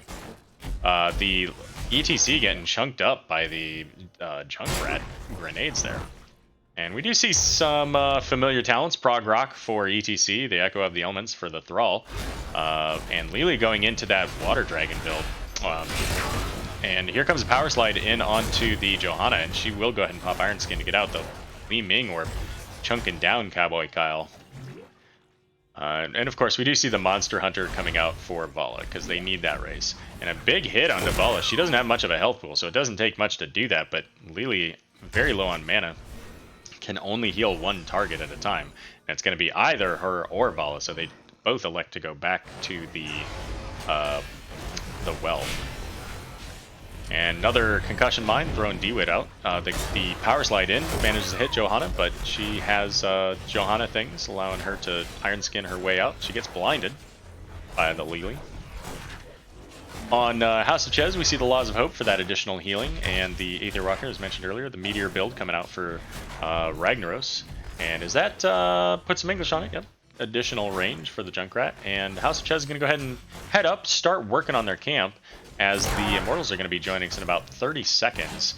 So we'll see what Zildjian Distillery is going to do. Are they going to go maybe get this bot camp? Are they going to hearth for mana because Lili's pretty low? They're going to push in. It looks like they're just going to hang out here, maybe get a little bit of value. As Rhaegar and Junkrat going to go ahead and take this camp almost too soon. Managed to pull off of it just in the nick of time. As Zildjian Distillery will do both of the things I asked about. They'll get both camps. And Cowboy Kyle's going to come up here and soak this bot lane XP, as Zarya will try to get this this camp down as quickly as she can. And I feel that he will provide some benefit. You see her moving in closer to try to get that bonus damage. And ETC zoning for her. And here comes the Shaman camp bot lane for House of Chez. 10 seconds until the Immortals spawn, and the Zildjian Distillery Shaman camp now going top. ETC getting impatient, says, okay, I'll come down and finish this for you. Jeez. And the Immortals are up. So we've got 5 members of House of Chez getting onto this right away, burning it quickly, as Zildjian Distillery doesn't have a lot. Lili's walking in, straight up doesn't care, and tries to get some damage out, but she gets punted along with Vala by that Concussion Mine. ETC power sliding in, hits a couple of people, but again, Johanna being one of them just walks away. She's got Iron Skin, she doesn't care. And the blind going out to many people on Zildjian Distillery, as Zarya is still in the bot lane, trying to get that camp cleared and get whatever value they can, as theirs goes down at the wall. Vala coming back here, trying to get the damage onto this Immortal, because like nobody else on her team can, and the rest of her team is just trying to zone out the damage potential from House of Chez. But look at this, they're getting orbs all over the place. Lily's at half health, and DeWitt is also sitting under half. A couple more of those hits that they're trying to soak from hitting the Immortal, and it's going to be time for them to walk away. But Val is under half now, or just right at half. She's getting close. If they can sustain this defensive posturing up here for just a bit longer, then they'll be in good shape. The concussion mine, however, blows away the front line. Zarya top and ETC bot. ETC's going to power slide in on the Johanna, but she'll pop that Iron Skin to get out. And Lilia is completely out of mana and low on health. One big orb, and she has a free ticket to the graveyard. Power slide in on the Johanna and the Rhaegar. No damage to really follow it up as the orb hitting Thrall, and there he goes. But ultimately, Vala wins the Immortal, but at what cost? The potential for ETC to go down, looks like he will make it out. So this Immortal is going to have absolutely no shielding. It only had about 300 health, but it is in their favor. So it is a better than 0 win on that. I think the value coming out of this Immortal is probably better than the 1 loss that they took. And here we see the reason for the pick of this Ragnaros to help defend against this Immortal and provide an extra health pool to that fort. And of course, because of that, Zul'jin Distillery electing to come to the bot lane and get damage down here. But there goes the concussion mine onto Zarya and manages to get her down as she gets flipped over the wall and can't make it back to the other side. And here 3 members of House of Chez show up, Johanna and Rhaegar, coming to the defense of this fort. So no significant value in the bot lane other than that 1 tower. And in the top lane, we see very little damage onto the fort. Pretty solid defense coming out of House of Chez, and the boop again coming on to the ETC as he power slides back, but he gets caught by that Condemn. And Li Ming misses both the orbs and the missiles, just barely thanks to that power slide. I had to sub out because of work in the morning. No worries, Mariners. Thank you for playing those 2 games. You did a great job, and we're happy that you could join us here. And here we go with the Li Ming orbs, thanks to that Zarya shield. Lili manages to not get blown away. But here comes Vala getting hit by the concussion mine, pulled back into the team. The subdues the talent, so I'm not going to say that. But we do get a reset out of Li Ming with that kill, thanks to Junkrat and the slows coming out of Johanna. And ultimately, they did start this camp down here. They have one of the Khazra down. Lili getting chunked down to half. Concussion mine this time just barely missing Zarya, so she's not going to go back into the team, which is probably a good thing for her. And 4 versus 3 in the bot lane with the Khazra camp. Vala looking like she's going to head up to their Shaman, because that is back up now because it took so long with those Immortals. And Zul'jin Distillery behind by just about a third of a level here as 2v1 Chez makes on the Johanna, coming down here to slow down how long it's going to take him to kill the Khazras.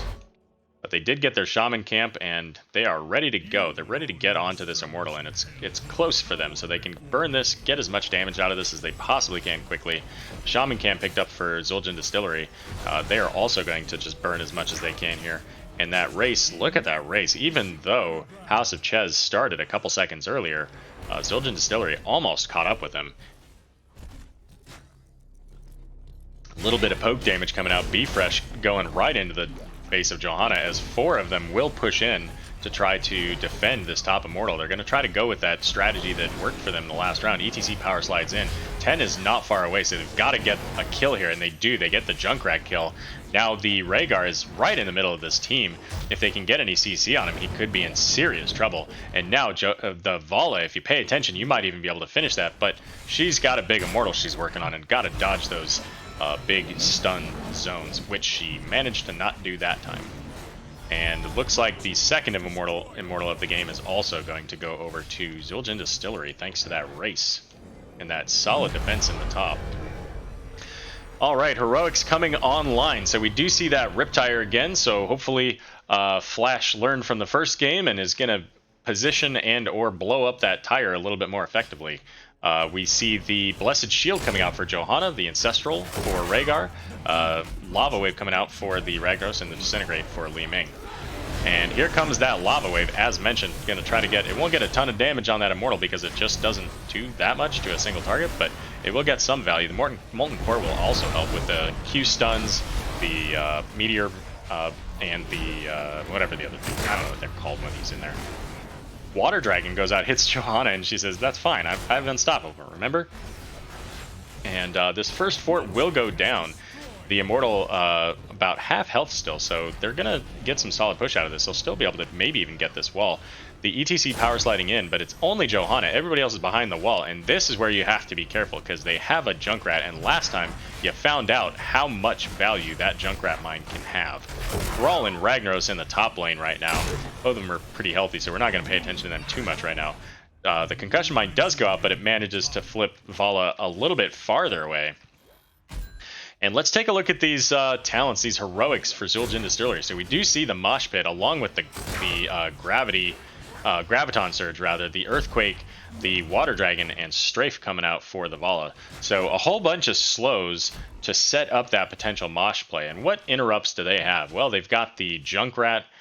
They do have that Johanna, both her Blessed Shield as well as her Condemn could work if she can get her D. Her Iron Skin out. Thrall's going to go ahead and anchor in there just to keep an eye out, but Johanna scouts him out on the way. Surprisingly, Li Ming does not take the Wave of Force. We'll see if that's a problem for them, because they really only have now that the full responsibility now is on Johanna to pop an Iron Skin or to somehow not be in the mosh. And ultimately then Junkrat to have the Concussion Mine or the Riptire. So if you can get a hit in on that Junkrat, you've got an easy way to a 5-man mosh. Maybe not a 5-man, but a solid mosh anyways. Value mosh. You can get it on sale.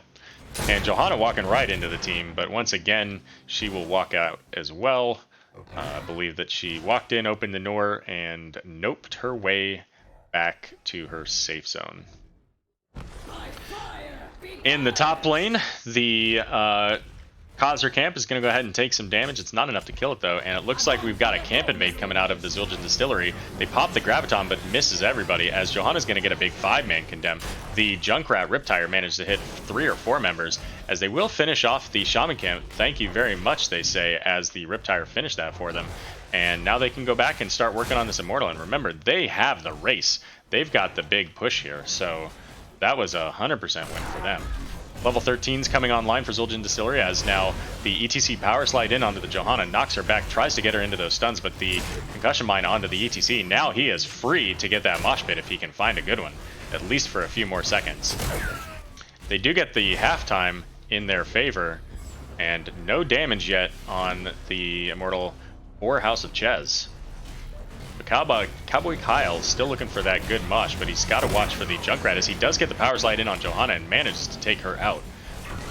And here he comes. He's looking for it. He's looking for it. He's going to try to find it, but Lilian, the bot there, all by herself, now in the middle of 4 members of House of Chez, and she has no mana, and they do nothing to punish it. They just let her walk away. Didn't even barely touch her. So now, this Immortal's going into the top lane, where the top fort is already down. I believe that top wall had taken some damage. It did. And the bot lane also fairly damaged. You have no turret on that right one, and the other turret is slightly damaged. So once again, they're electing to split because of that Molten Core potential. And right now, 3 of their team members are coming down here to get this damage onto the wall. The Disintegrate going out, getting some damage. The Concussion Mine spreads apart the wave. Doesn't get a lot of damage, but here comes the Riptire looking for some big damage out of this.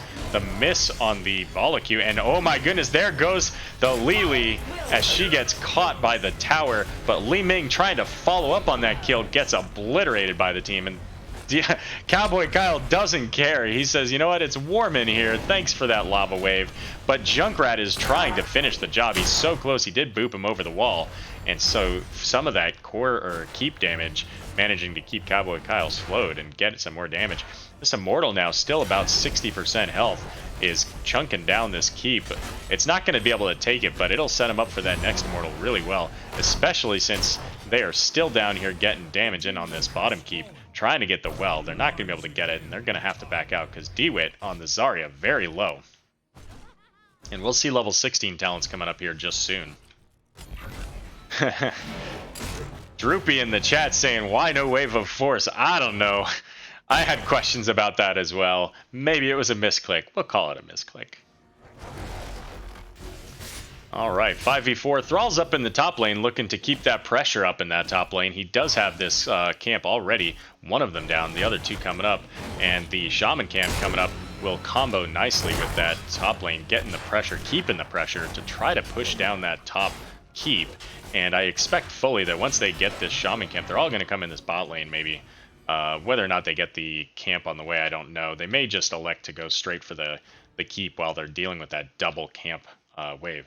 But they're showing on the map here, so they are definitely telling House of Chez that they're in this bot lane. They're going to grab this camp, but it takes them a while to get it, so they're not going to get the same level of value they could have if they would have gone there, taken a few shots from the keep and gotten what value they could have out of the Zarya Feel the Heat and Vala's Q abilities there, the Monster Hunter. And it looks like we may see a 5v... Well, now it's everybody. The Water Dragon manages to land, but it only does damage to the shield for Johanna as she pops Iron Skin and walks away. Level 16 talents now online for Zul'jin Distillery. They want to put this game out, and this is the time for them to do it. We do see the armor on Power Slide, the Thunderstorm for the Thrall, the increased healing, not reduced cooldown, and the Frost Shot coming out for Vala, as well as whichever one that is, Game Train. The ETC Power Slide, he tries to mosh, he does get it off, and nobody's able to do anything about it right now, as eventually the Riptire does knock him away. Nobody goes down because of that mosh, but they are pushing him back. The Power Slide over the Ragnaros. Dewey in the back very low as they do finish off the Ragnaros, and Vala manages with her strafe to kill off the Junkrat. The Li Ming Mirror Ball just barely managing to miss the Vala target. That would have been a huge kill for them, both on the race and just needing that delay. But they do miss it. And Glass Cannon as well coming out again for this version of Li Ming, as she does just chunk down that Lili and she pops herself back up thanks to that level 16 bonus healing when she's under 50% health. And you can hear the chunks, maybe, I don't know if you can hear them, I can hear them. The chunks is the Seeker talent, level 7 coming out for Li Ming. Anytime she hits 3 or more of her missiles on one target, she gets additional damage. And that's already a lot of damage to begin with. So if you can hit that missile just perfectly aligned, then that target's going down. And Zarya, just like Zarya at half health, chunked down thanks to the keep. The 3-man stun coming out of the Rag Molten Core as the Immortal, a full shielded Immortal making its way. It's at the Ragnaros time's already at half, so this is going to go down very quickly here. And if you are Zul'jin Distillery, you're looking for a target here. There's the Power Slide in onto Chez makes on the Johanna. He pops Iron Skin to get out. Now gets a 4-man stun, I believe it was. Here comes the Riptire into the back line, looking for the Vala. Is it going to get her? It does, but she still has 100 health left. DeWitt sitting at 600 as well. They're all so very low, and they only have a Lili to keep them alive. She doesn't have cups to do it. The Earthquake coming out to try to slow everybody down on House of Chez as the Johanna deep in with her Iron Skin, but will go down. And now Cowboy Kyle looking very low, but he power slides away. The Immortal sitting at full health, just slowly dropping, is now on the core 65% as Zarya goes down thanks to that Junkrat, giving the Li Ming a reset. And 16%, they are going to finish this off. GG going over to Zul'jin Distillery.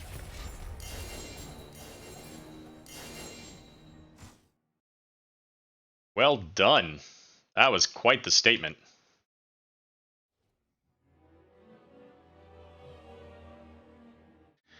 And stats very similar to that first game. Not a whole lot of kills, but you know, BOE's not a map where you need a lot of kills. You need that pressure, and they went deep into the pressure with the Vala and the Zarya and managed to pull it out. Stats here real quick. The talents, again, looking pretty, you know, mostly standard. I think, you know, my biggest concern would have been the Li Ming. They put so much pressure into the Li Ming to try to get that single target damage, especially the missile damage, just poking and poking and poking onto the Immortal. Then she was just so squishy that a little bit of damage and she has to back away, be very, very cautious. into what was ultimately a very aggressive team with the ETC and Thrall throwing those shields out from the Zarya. Let's see if we can get DeWitt or somebody from Zul'jin Distillery in here.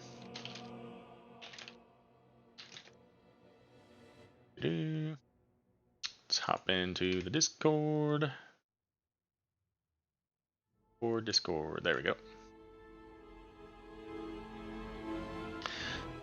All right, so we'll see if we can get DeWitt in here to chat with us in just a moment. So let me update the maps here. So again, final map, BOE, going over to Zul'jin Distillery. So Zul'jin Distillery does ultimately get their match win, but unfortunately, since they dropped that first map, they're still not going to be able to get into the playoffs. Feels bad, man. Let's see here. In lobby 1, NGS. Alright, here we go. So DeWitt's going to join us here in just a moment. And let's go ahead and update our interview page.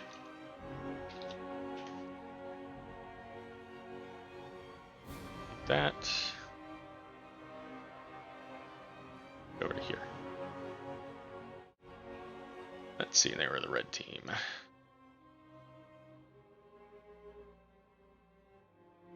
So we should be seeing DeWitt join us here any moment now. And we'll start. We'll talk a little bit about these games. So, those of you who are still here and watching, how'd you feel about those games? Do you have any questions for the... oh my goodness, everybody's showing up. What's up? Anybody else joining us? Is it just the three of you? Okay, it's me, Kyle, and Rafan. And who is Rafan? I think he snuck in here. Yeah. All right then. Well, we're gonna do an interview here for Zul'jin Distillery. So, Rafan, if you don't mind, you can listen in, but shut your trap. So welcome, DeWitt and Cowboy Kyle. So, you know, a bit of a bittersweet victory there, getting the match wins, but unfortunately not quite enough to put you into the playoffs. I gotta ask the question. I know you don't want to answer, but how do you feel after that? Well, we had a lot of fun.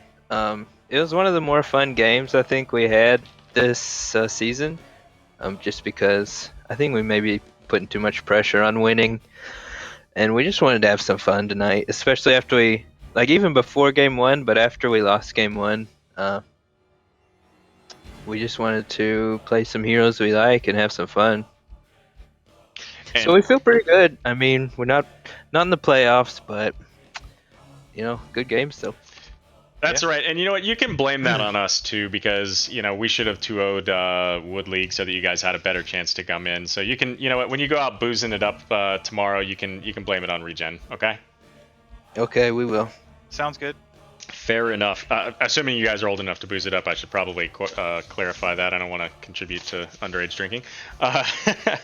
So you guys started off in that game one with the Auriel, Gul'dan, and Vala ban. I know why you banned all that. Why don't you tell everybody at home who's listening in what was going on there? Those are just heroes. They play a good bit. They play Gul'dan especially well. And honestly, I think their healer has branched out a lot, but I still think is kind of bound to Auriel as far as being really successful with healers. Sure. And we did see a lot of the Auriel Gul'dan and Auriel Vala when we were checking them out, so I figured that was very much what you guys were going with. I was a little bit surprised to see that you banned all three of them, though. Really pushing Flash onto that Junkrat in that game, because of course both the Vala and Gul'dan were Flash's picks.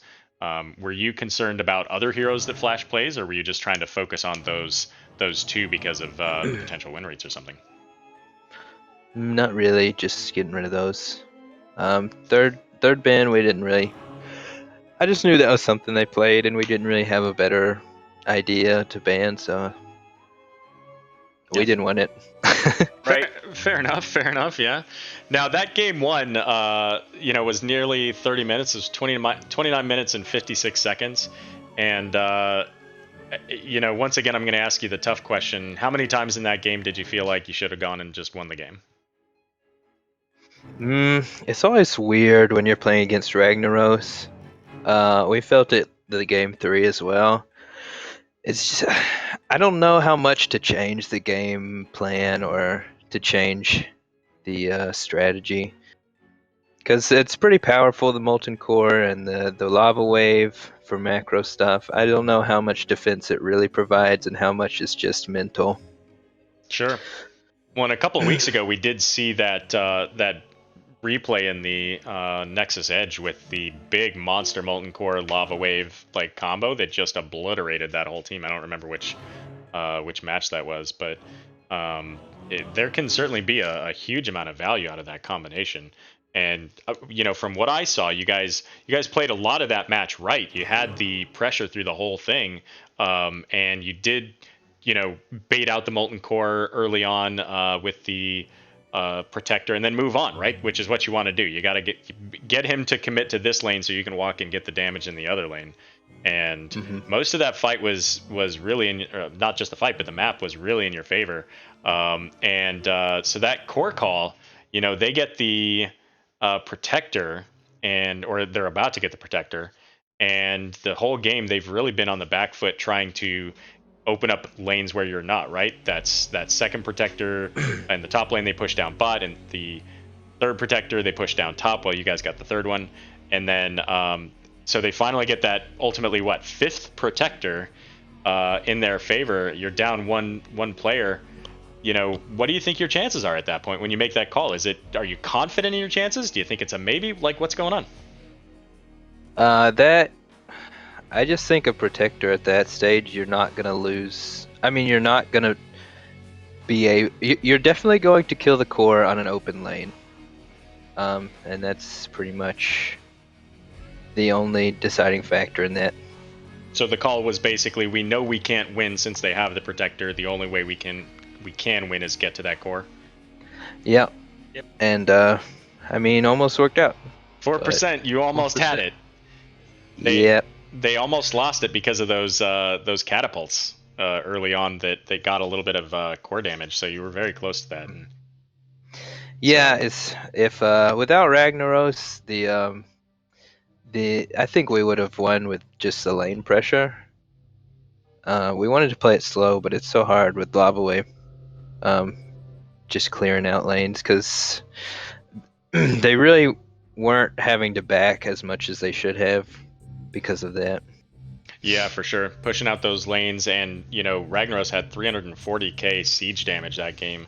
The next closest, I think, was Nazeebo at 200k, and you guys had somebody at about 160. I think it was Li Ming. And so just massive amount of difference because of that lava wave pressure throughout ultimately both lanes once he got that upgraded lava wave.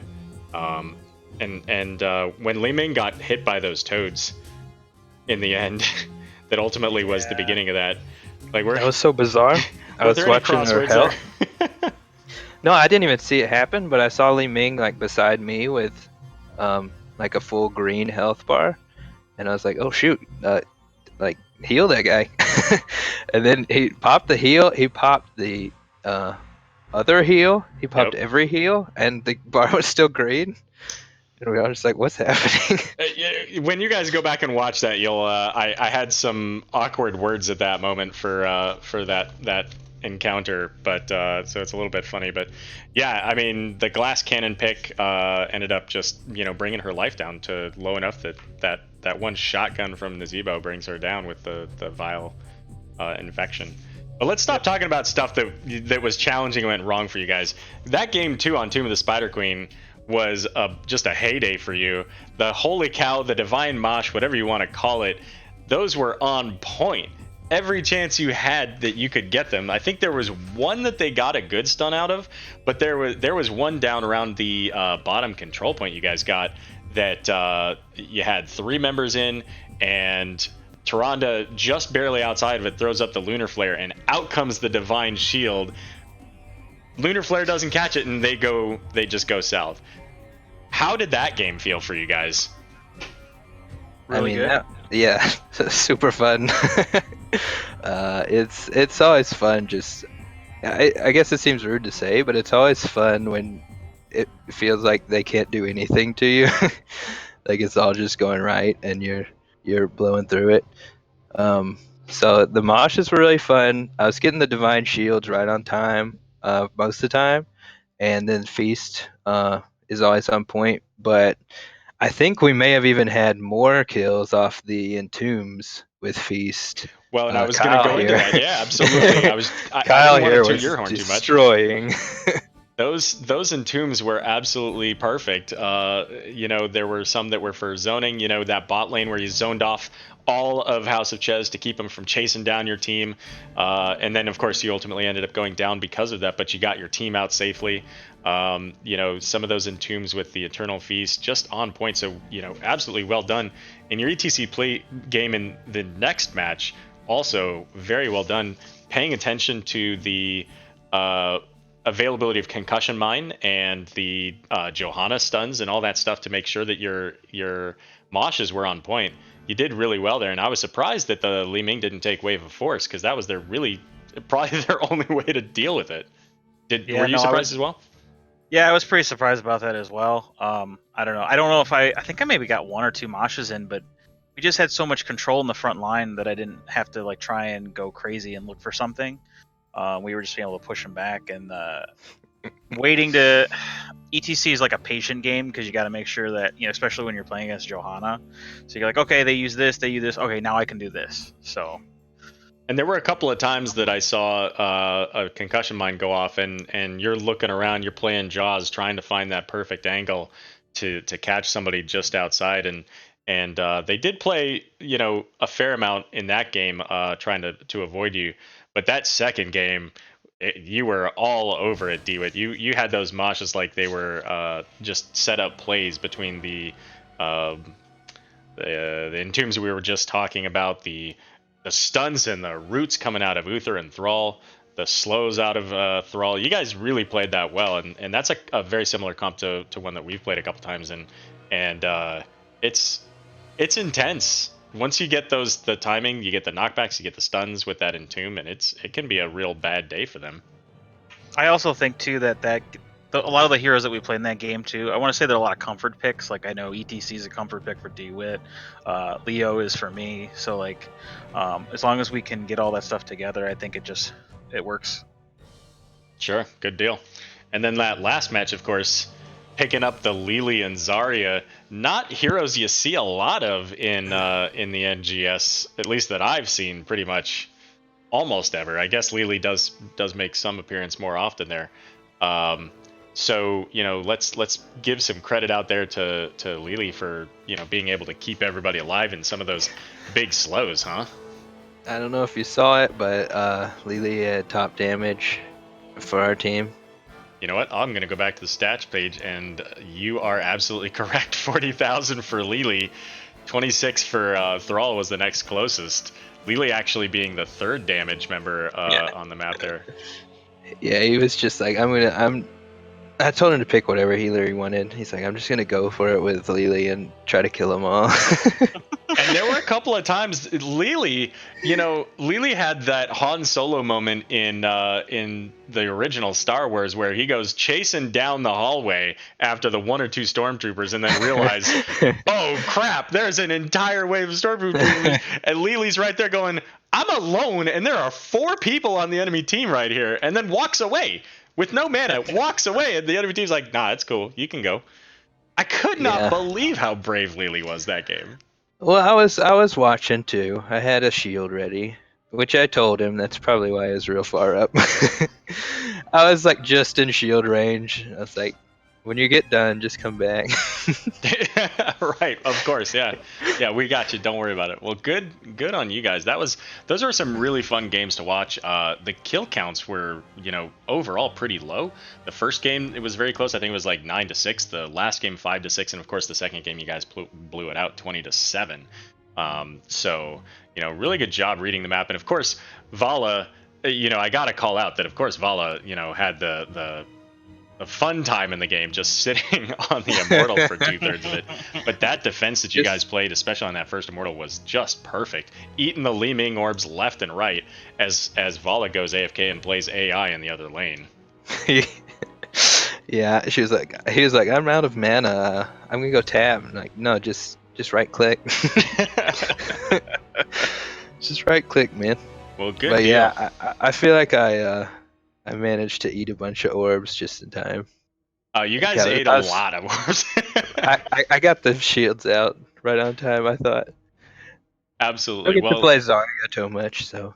Sure, for sure. I'm going to give you a moment for shout outs here in a second. I always like to ask people at the very end here just a quick question, which is, what is your favorite hero to play? And I expect both of you to answer this.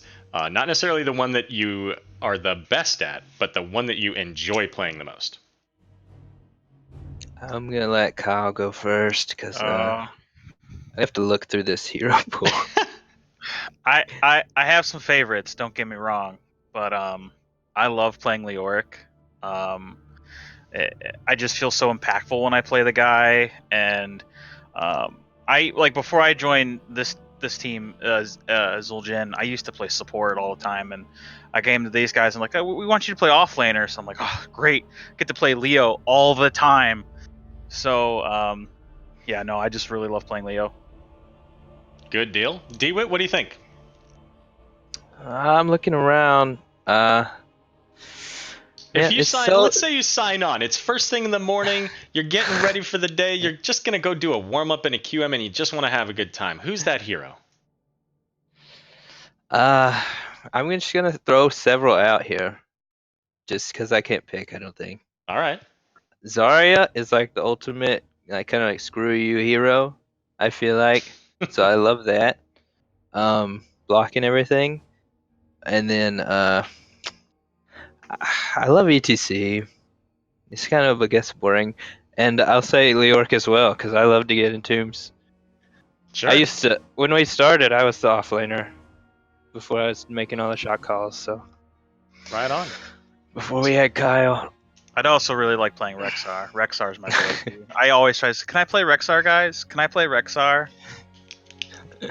Rexar, both Leo and Rexar being big heroes right now. Leo gets a lot of play, and Rexar, played and banned a fair amount too, because he's just such a strong hero. So, guys, right. Listen, you guys played some great games tonight, and so just real quick here, the season may be over for you. Are you guys playing in Heroes Lounge, and is there anybody that you're going to be watching in the playoffs? We are not going to do Heroes Lounge.